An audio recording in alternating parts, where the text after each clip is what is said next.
J'exerce dans le secteur de l'hypopratique depuis une dizaine d'années et auparavant j'avais une carrière hospitalo-universitaire, donc je suis un petit peu sur les deux domaines de santé et le domaine public. Je suis né du domaine public et je travaille dans le domaine privé et tous ces domaines sont au service du citoyen tunisien. Les maladies cardiovasculaires sont en fait les maladies des pays développés. Et ça nous réjouit, entre guillemets, je le dis, qu'en Tunisie, on a le même profil que les pays développés en répartition de maladies. Donc on a rejoint le profil des pays occidentaux et on a le problème des maladies cardiovasculaires qui est au même ordre que les pays développés. Donc c'est des maladies qui sont fréquentes, qui sont liées au mode de vie. Le mode de vie occidentalisé, où il y a la sédentarité, il y a le stress, il y a le tabagisme. Et en plus, il y a l'augmentation de l'espérance de vie. Et donc on a une population où il y a une excellente espérance de vie. Et donc plus l'espérance de vie est prolongée, plus on a le risque de maladies cardiovasculaires. La prise en charge des maladies cardiovasculaires passe par plusieurs volets. Le premier volet qui est le plus important, c'est le volet de la prévention. C'est-à-dire, c'est l'adoption d'un bon mode de vie où il y a une bonne hygiène de vie.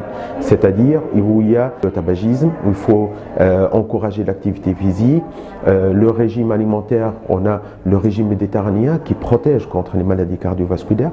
Donc, pour revenir et pour réduire le coût de ces maladies, il faut avoir une action d'envergure et une action importante au niveau de la prévention.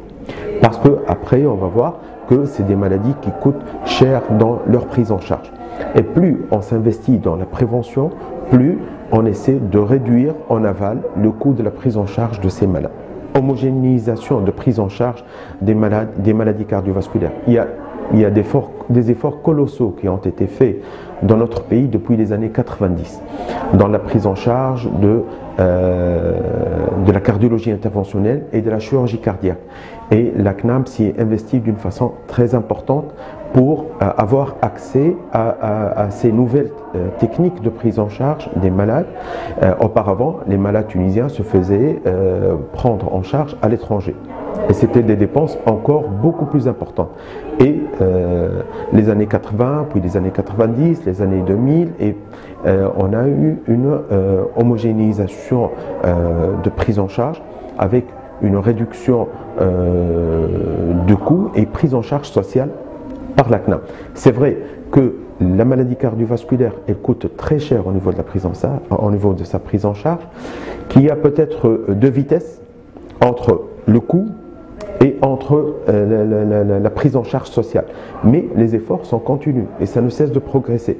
Et ça nous réjouit en tant que praticiens que ces efforts sont en train d'être faits.